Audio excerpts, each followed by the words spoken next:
This guy's, I want to go report to a coach. This guy's being pretty rude to me. A little bit. More than That 55. happened. Yeah, it did. That happened in Washington. It Suck did. it up. This coach is a little rude, don't we think? He cussed. A little intense. A little Then rude. Ron Rivera's like, yeah, I got a lot of guys coming to me saying this guy has no self-awareness and doesn't get it at all, like needs to relax a little bit. And then the next day, Ron Rivera has a prepared Yeah. speech that he reads.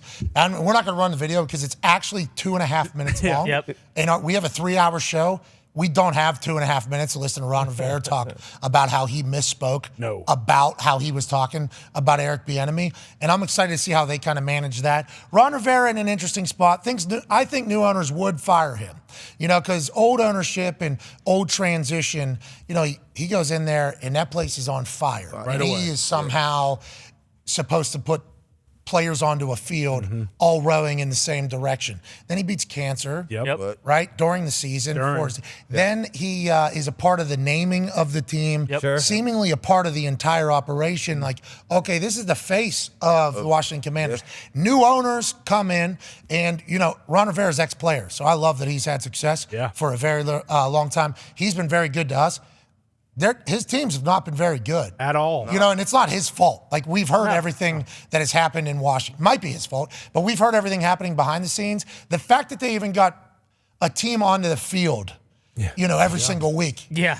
was like a massive. Commendable. That's a pretty massive thing with what we've heard from happening over there behind the scenes. So it's tough to judge them, but also they've stunk. So it's like, what's that? They did win the division with Heineke and almost With beat 6 Tampa. wins or something like that. I think it was like Whole 7 playoff. wins. Yeah. It's like Ron Rivera obviously was very good when he was with Carolina, and I think he's been an incredible, steady pillar for that franchise, and they don't have a lot of them. But if they stink this year, I think there's a chance even though like a year ago you asked me, I think Ron Rivera's with this team forever. Long run. I think that type of protection is no longer there for him. No. But back to the point. These players saying that a coach is being rude in a fucking training camp is wild to me. Soft. Now, I don't want to talk about that for too long because it is depressing to think about that that's happening in the sport of football at the highest level. It's like, okay, well, You get paid to do this. yeah, not only that, but so what's going on in colleges where these guys think that, Yeah, is that? you know what I mean? Then you get to the pros, you're an adult now and this is your job, okay? This is your fucking job, or trying to earn a job at least.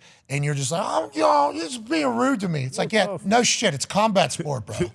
There's going to be some people that are rude to you. Now, I don't like coaches that are just hard asses all the time. I don't enjoy that one bit.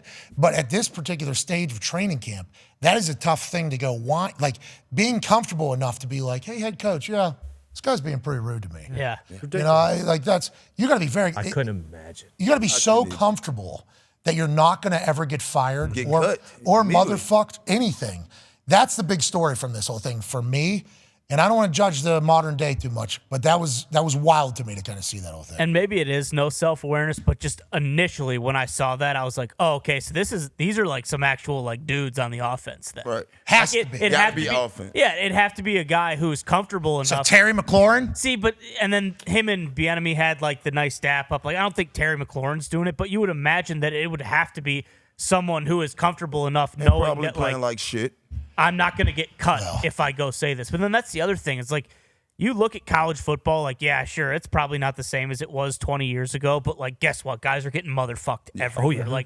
Coaches are coaches. I don't know where these guys are coming from, where they're never getting coached hard and they're never getting cussed out or anything like that. And then That happens. By the way, if a person is going to commit their entire life to making other people better at a sport, okay, is going to commit their entire, if the way they speak is potentially a little sharp, if they get the most out of you, though, they feel like they're doing a good job and they are being rewarded. That is their angle in which they are coaches.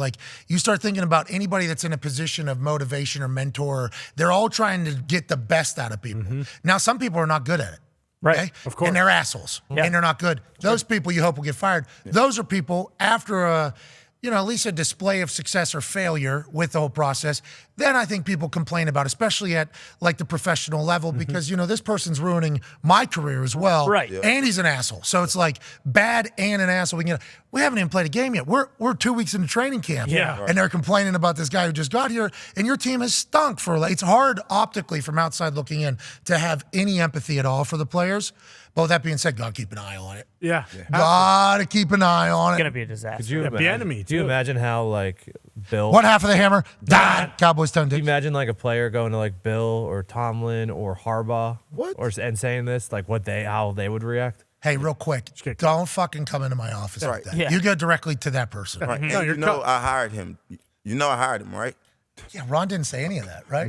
Well, no, That's why Ron had to read that I don't entire even know if prepared Ron, I gotta speech. put my Ron foot in knows my mouth what today. season it is, But to your point, Pac-Man, there was potentially a general manager at a team that I was at that every human that I talked to in every department was not thrilled that person was our general manager and thought like potentially not being great, Now, I think he has evolved and changed and everything like that. Since then, I'm just speaking from my experience with every human in the building in every department that I was around.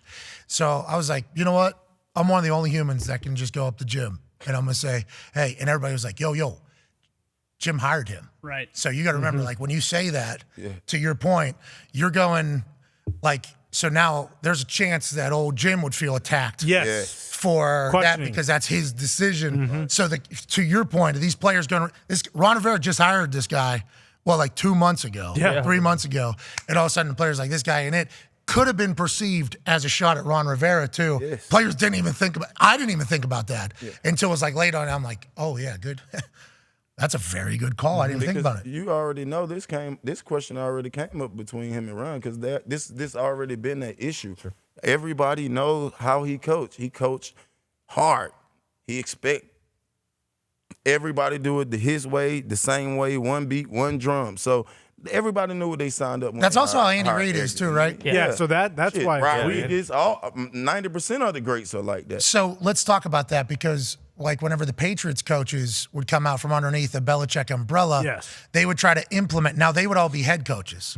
They wouldn't be an offensive coordinator. They would all get, like, head coaching jobs. And that's what a lot of people said about Eric Bieniemy. Like, hey, this offense, Super Bowls, why is he not getting a head coaching? Because in the past, that's how it works. Team wins. Yeah. Offense coordinator smart. Yeah. Go to head coach. That person's going to be a head coach. Eagles. This time, exactly. This time he's going Shane Steichen. Yep, bingo. So this time he's going to offense coordinator and he's trying to instill like the Andy Reid stuff, right? Yeah. But it's Ron Rivera's house. So that's like a fascinating little dilemma within the entire conversation of it. Because normally these types of guys go and they're able to, it's their house now. So like everything's going to be this way. How about the offense? Seeing the way Bieniemy's operate, and then like how the defense is with Jack, they're like having a fun camp. Yeah. What the hell? Defense side ball. These guys like 4 or 5 minutes late to meetings. They're joking around. They're shooting basketballs in there. Yeah. Jack Del Rio's like, hey, how we doing, boys? Offense side of the ball. You're fucking 15 minutes early. Yeah. You're not speaking. Shirts tucked in. Do what I say. And offense is like, this ain't how.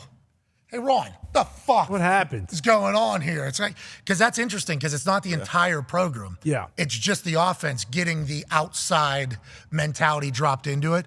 I'm like very interested to see how it works out over there. And that goes back to your point is like the defense has been good. Like the offense hasn't been worth a shit for, going on like 15 years. It's like, hey, maybe you need someone to come in and kind of rehaul everything. Like that's just the way it goes sometimes. But boy, oh boy, if they stink, Oh, yeah. nobody's going to be buying into that intensity. Yeah.